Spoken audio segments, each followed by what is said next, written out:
In a quiet village surrounded by dense jungle, there stood a grand house, known to all as the House of Gold. Its walls glittered in the sun, and its halls echoed with stories of wealth and power. But beneath its shiny surface, a dark secret simmered, one that would lead to betrayal, greed, and a fight for survival. In the House of Gold lived two brothers, Juma and Kato. Juma, the elder, was the head of the house, known for his cunning ways and insatiable love for money. His heart was hardened by greed, and nothing was ever enough. Kato, on the other hand, was kind-hearted, content with the simple joys of life. Despite their differences, the two brothers once worked together to protect their wealth and status, but their bond would soon be tested. As the wealth of the House of Gold grew, so did Juma's greed. He sought to amass wealth beyond measure, a hunger that grew with each passing coin. To this end, he began to pursue ventures that he thought would be financially profitable. One of these was the case of the vanishing vegetables. Juma, on one of his walks to the market, had recently caught the money bug. He'd overheard whispers of a legendary market in the next village, where the prices for produce were sky high. Juma thought to himself, if I could grow the biggest, juiciest vegetables, I could make a fortune. He decided to try a new technique he'd heard whispers of: sky farming. He believed that if he grew his vegetables on a giant balloon, they would receive more sunlight and grow even bigger. He spent days crafting a magnificent balloon, a shimmering masterpiece of vibrant colors. With much fanfare, he tied his prized pumpkin, the largest he'd ever grown, to the balloon and sent it soaring into the clouds. The villagers gathered, eyes wide with wonder. Juma watched with pride as his pumpkin ascended, higher and higher. Visions of overflowing coin purses danced in his head. He imagined himself the richest man in the village, perhaps even the entire region.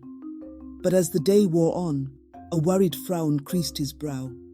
The sun began to set, and his pumpkin balloon was nowhere to be seen. Oh dear. Perhaps the ski farming needs a bit more groundwork. The next morning, Juma woke to a commotion. Villagers were pointing towards the distant hills. There, perched precariously on the peak of the tallest mountain, sat his pumpkin balloon, deflated and forlorn. The villagers, a mix of amusement and concern, helped Juma retrieve his pumpkin. It was sadly a bit bruised from its unexpected journey. He shared the slightly bruised pumpkin with the villagers, though his mind was already racing, trying to figure out how to make his next money-making scheme a success. Juma continued making risky deals with dangerous traders from the distant lands, bringing in more gold, but putting the house at risk. Kato warned his brother of the danger, but Juma's love for wealth blinded him. The two brothers, once inseparable, now stood on opposite sides of a growing rift. We must be careful, Juma. We have enough. Greed will only bring us ruin. Kato pleads, but Juma's eyes were cold. Enough? There's never enough, Kato.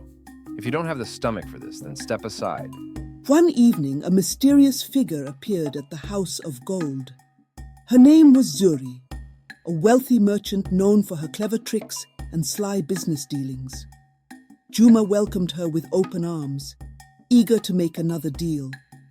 Zuri, with her sharp eyes and smooth words, saw an opportunity to take advantage of Juma's greed.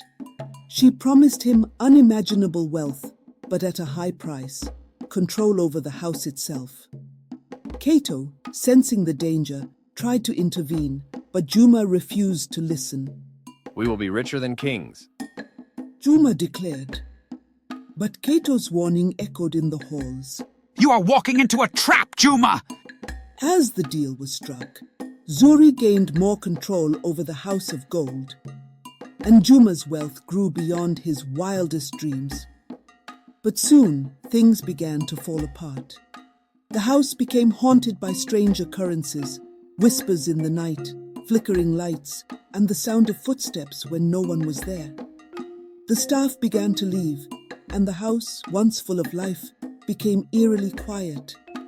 Kato warned Juma once again, but Juma refused to believe that his greed had brought this misfortune. One fateful night, Zuri returned to claim what was hers, the house of gold.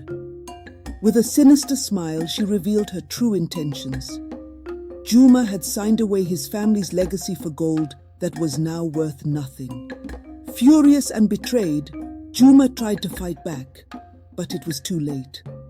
Zuri, with the help of her dark associates, took control of the house. Kato, devastated by his brother's downfall, realized that only courage could save them now. Juma, you've lost everything. Looks like greed finally caught up to you. Now you're nothing but dust and ashes. Serves you right. Help me, brother. I was wrong. Kato, despite his brother's betrayal, could not abandon him.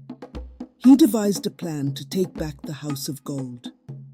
With the help of loyal villagers, he prepared for a final showdown against Zuri and her associates. The night of the battle arrived, and the house, once a symbol of wealth, became a battleground. Kato fought bravely, not for wealth, but to save his family's legacy. Juma, weak but filled with regret, joined the fight. Together, they faced Zuri, whose greed had consumed her. In the end, it was Kato's courage and selflessness that triumphed. In the aftermath of the battle, Zuri was defeated, and the House of Gold was restored to its rightful owners.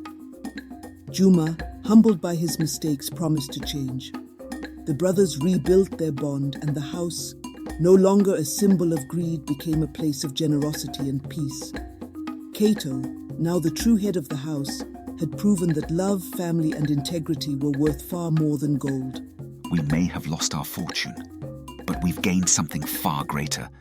And so the House of Gold stood tall once again, not as a monument to wealth, but to wisdom.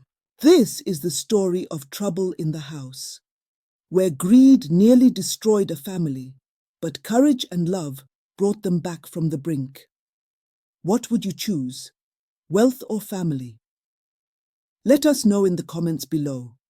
And don't forget to subscribe for more epic tales like this on StoryzSparks.